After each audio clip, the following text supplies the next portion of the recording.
Yeah, thank you very much for the nice introduction. And also for the BSides Munich, how you call it, organizers, to invite me to give this keynote. So when they asked me about, can you give the keynote, I was asking myself, what should I talk about? It's always the same thing. What do you want to do? And for me, when I was young and listened to keynotes and still listening to keynotes, I always think, how should a keynote look like? It should be inspiring. It should be giving a new thought. So the first obvious choice was, let's talk about cyber. But I hate this word cyber. So here's the normal slide deck about all the cyber buzzwords around there, and I will not talk anymore about cyber. So you have that one. So the next topic which came to mind, let's talk about blockchain, because I don't know how you are doing, but I get a lot with this buzzword. So every manager coming to me, every company, let's do something about blockchain. I can't hear it anymore. So here's the obvious slide deck, a slide about blockchain. I will not talk anymore about that. So then we had a really good talk with the BSides organizers, and we discussed about what can give back to the community. So I grew up in a large organization, in a sometimes very bureaucratic organization. And every time I went there, I was like, okay, is this really the way people are doing that? So I learned a lot when I joined communities.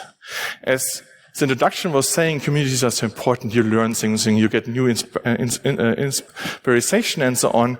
And therefore we said, okay, let's talk about communities. So why can I talk about communities? So I joined very young with a community, and I was there as a newbie, first time attendee, however you get called. And then I was at this large organization called Forum of Incident Response and Security Teams, which is the largest organization for security teams in the world. I was there on the board of directors for 6 years and was the chairman for that. And believe me or not, it sounds great, but it's a lot of work. So I know what the BSides people are doing in their volunteer time. I had professional staff around, so I want to use this opportunity now that you give them all, and not only the volunteers, because Nea forgot about thanking the whole organization team a lot of applause, because what they are doing is amazing, and they're doing all that for you. So please give a lot of applause to them now.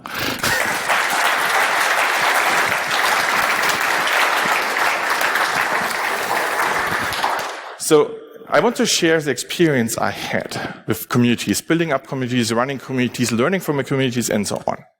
So this is also a bit of a personal talk. So when I was finishing university, I thought I know everything.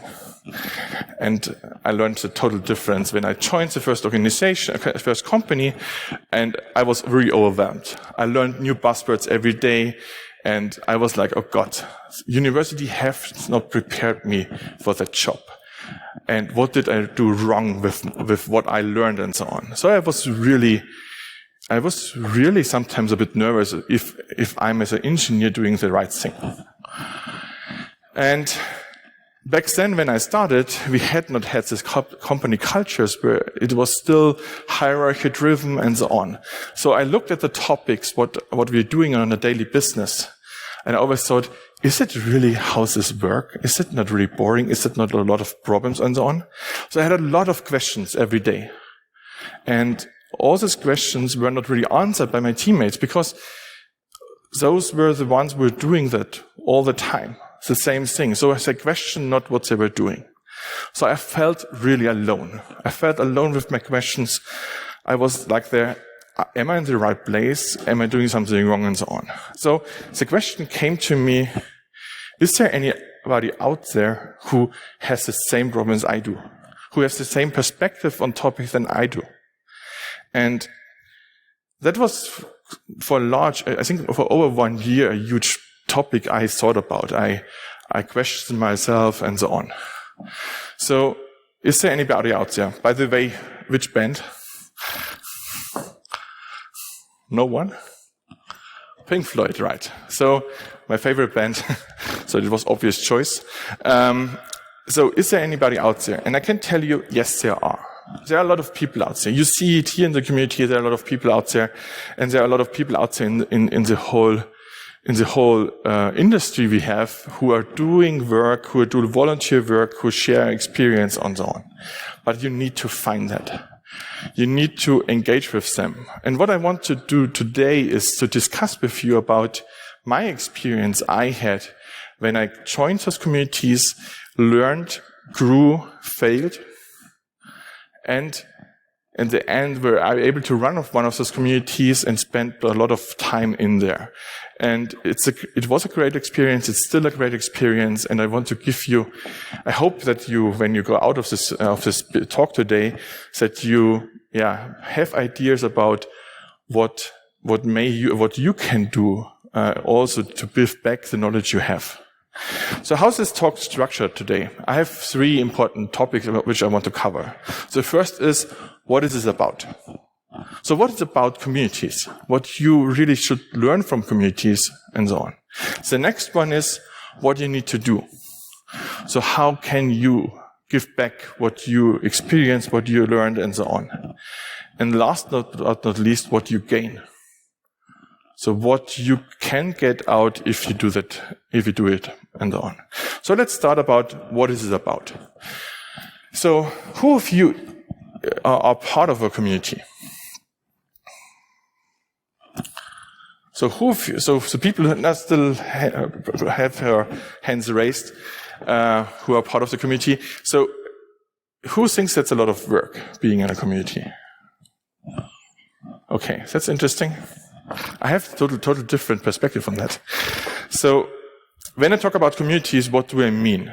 So there are a lot of communities out there. There are these super exclusive clubs where companies pay five-numbered membership fees annually, and then there are the more industrial-driven organizations who are based on volunteers, and then there are communities like B-Sides or others who are totally volunteer-driven, like B-Sides, OVASP, and so on.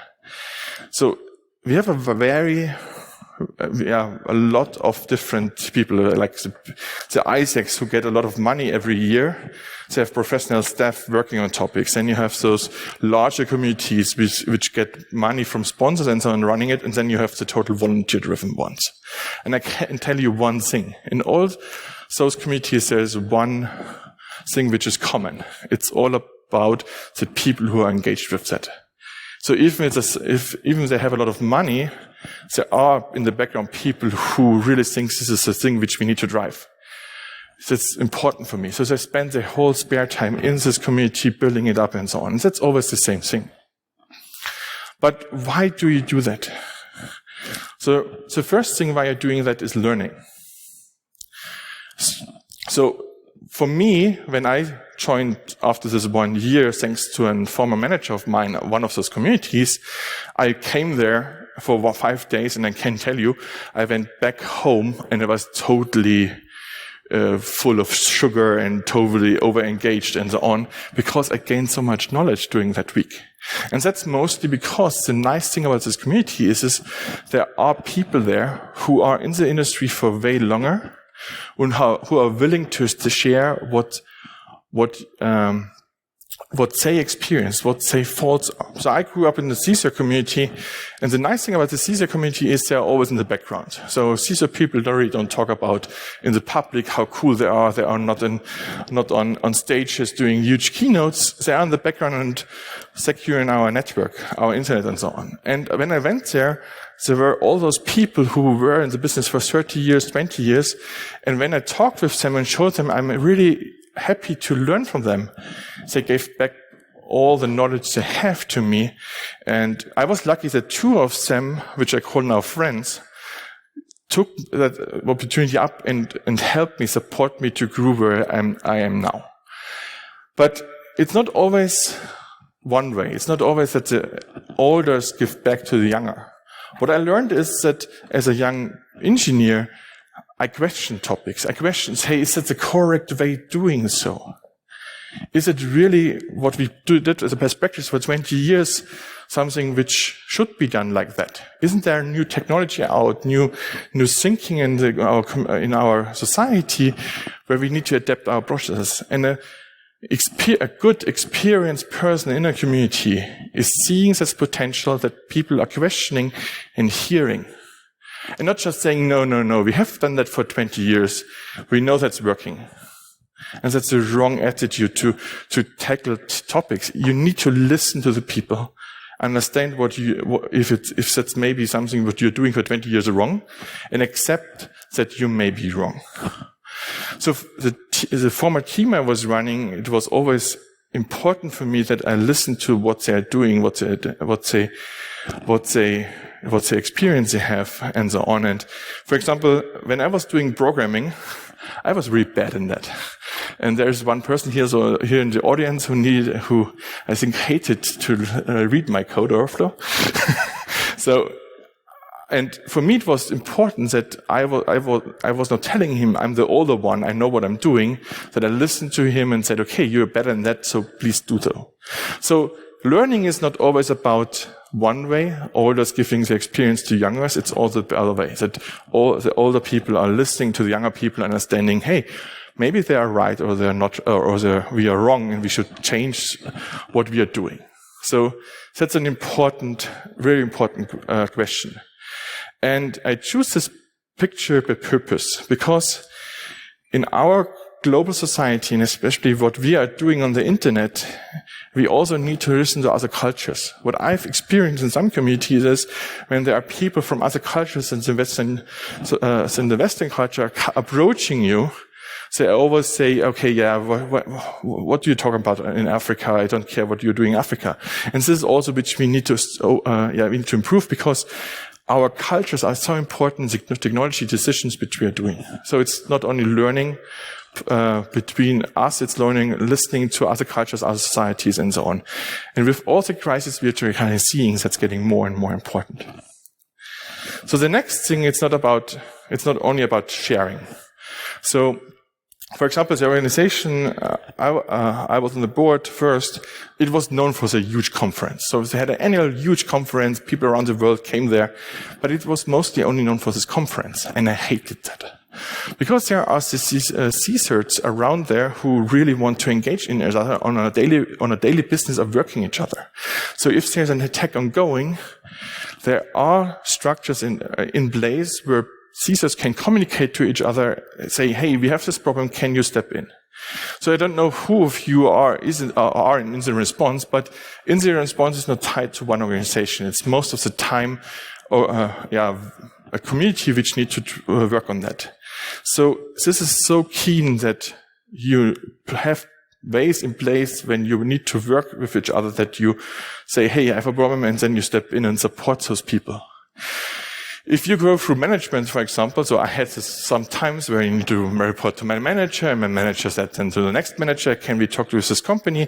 It takes ages. And when lawyers are involved, then it takes forever. So direct connections to each other are so important. So building up a network in the community is so keen. So you should not only go there and say, great, I will sit here and listen, and then I go home. You should be in there, go out, talk with the speakers, talk with others, build up a network, because this network is so keen on the daily operations.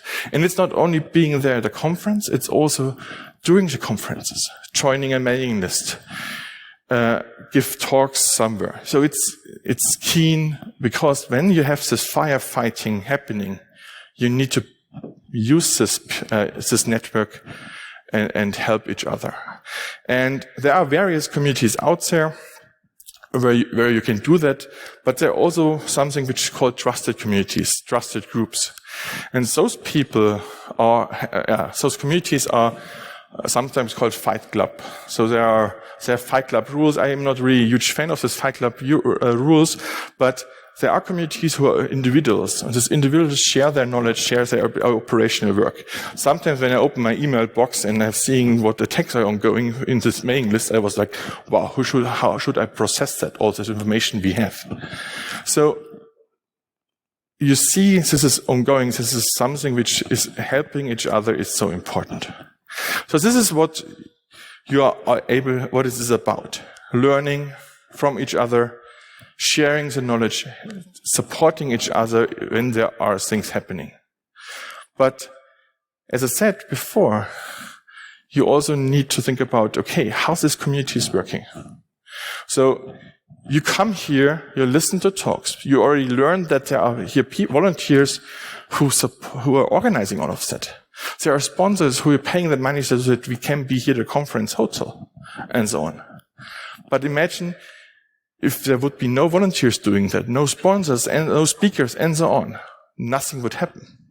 So you would, instead of going to Munich and talk to each other, you would need to go to the office or a home office and do your work. So only because of volunteers this is possible. So what can you do that this can be improved, the situation we have? Yeah, first of all, share your experience. So I think all of you have on a daily basis, something is happening in your office, you build a tool, you had an incident or you had a good hack, but you never want to talk about it because, as for example, with me, I always thought, for example, I was really doing a bad job there, so I should not talk about it. Or, I don't have the time to prepare a talk. Or whatever you find as a rule that you don't do it. And that's wrong. So first of all, what I learned is talking about failure is often more important than showing off. So I'm, for example, now back in the academic field. And I can tell you, one of the worst things about the academic field is that you only share great papers in big conferences, and then you gain another point that you're good talking about something. But for example, in the academic field, we don't talk about failures. Even there should be those talks. The industry is a bit better here, but not as it could be. So talking about failure, especially in our field, is so important because everyone can learn and leverage from that. Next, when you worked on something and you think, I'm not really sure, should I publish that or not? Do it. I don't know how your company policies are and so on, but put it on GitHub and share it on Twitter. Talk about it. That's important. Go to a conference, talk about it. Then you get feedback and maybe find people involved in that. I've seen so many cool projects dying on a laptop's hard disk because people have not wanted to share it. So, for example, my students, when they come to me to write their final thesis, I always say, I don't want to have this source code on a USB stick or on a CD, and not kidding, still on CD sometimes. Put it on GitHub. Tweet about it, because that's maybe no one is interested in, but maybe there are, and then you build up your profile. So, what I want to encourage you is that everyone who is here now in the audience will submit a talk to next year's B-Sides. Even you may not get selected.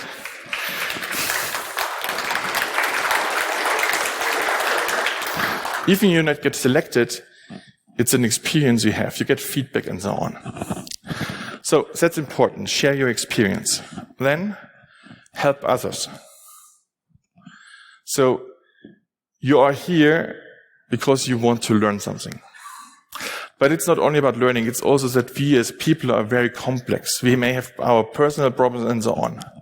And that's so keen in a community. When you have a smaller community, you build up friendship. And therefore, it's important that you listen to others. Maybe they ask for help, yet you don't understand that they're asking for help. So you need to listen to them carefully, understanding what the problems they have, and then they help them. And this is something which I experience quite often. So I had personal problems, I had problems in the job and so on, and I had always people I can ask. Outside of my company, within my company, and so on. And the important thing, what I wanted to give with, or what I want to share with you is, first of all, if you need help, If you have a complex problem, for example, you need to solve, you should not be alone. Just ask. Just experience people or people you trust and tell them, hey, I have this problem, can you help me? Or if you have personal problems because you don't really know how your career path is ongoing, there are a lot of communities out there supporting you on that. So ask for help. And more important, be there if someone is asking for help. So talk to them and use this time. I know we are in this industry, we are all stressed out and we're doing a lot of work on a daily basis. And then now it's 9 p.m. and I still need to talk with this one guy because he is asking for help. And that's a total wrong attitude to it. It's something, when you help someone, you may later on, when you need help, this person may help you as well. And I can tell you, I was at that situation quite often, and it was always very important for me that I had someone to talk.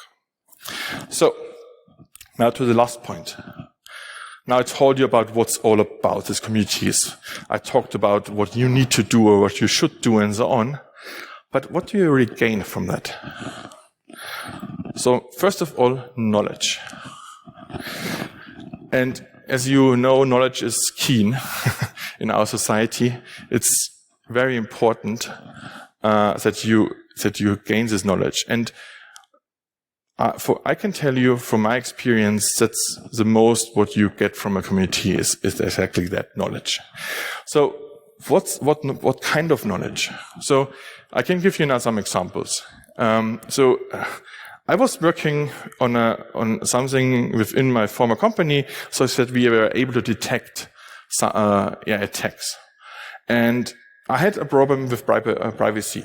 So the way I wanted to do it was, from a private perspective, wrong.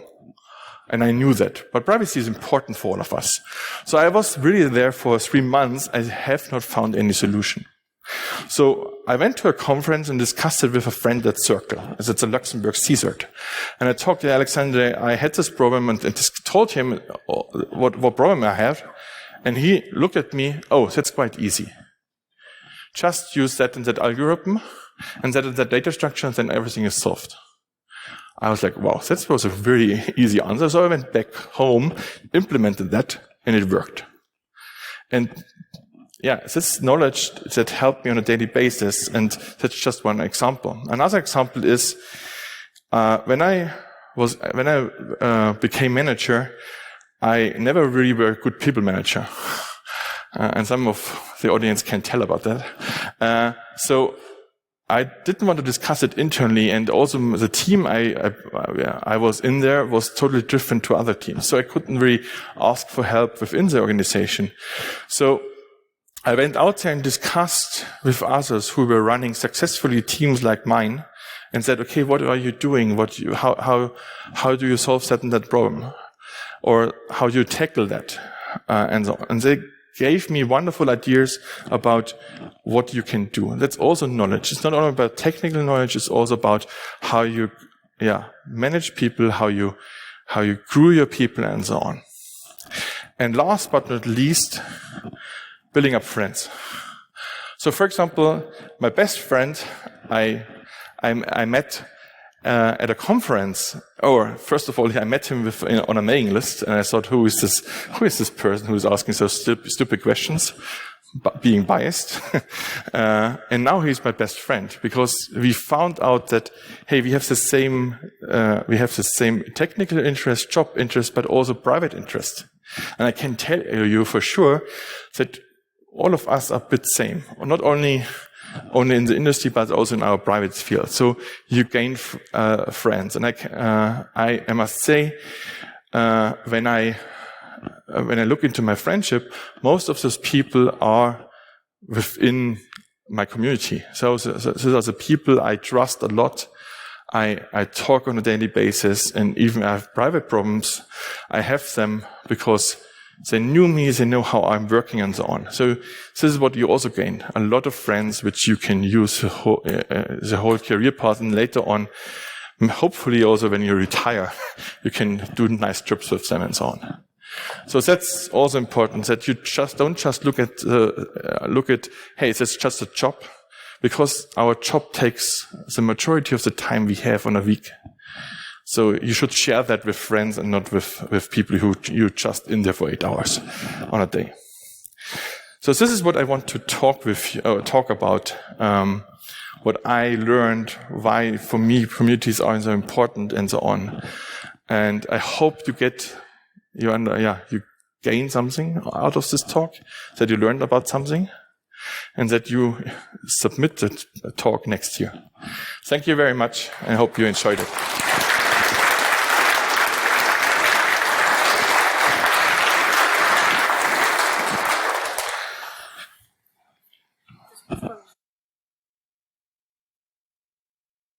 Does anybody have a question for Thomas?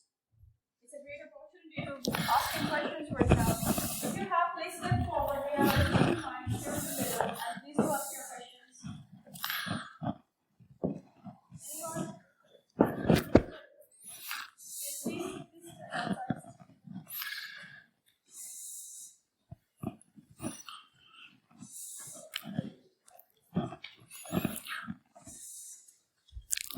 So first of all, thank you for your talk.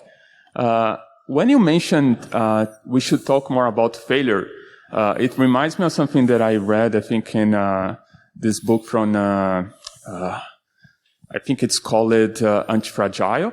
But basically the guy makes this argument that we have this big graveyard of failure behind us.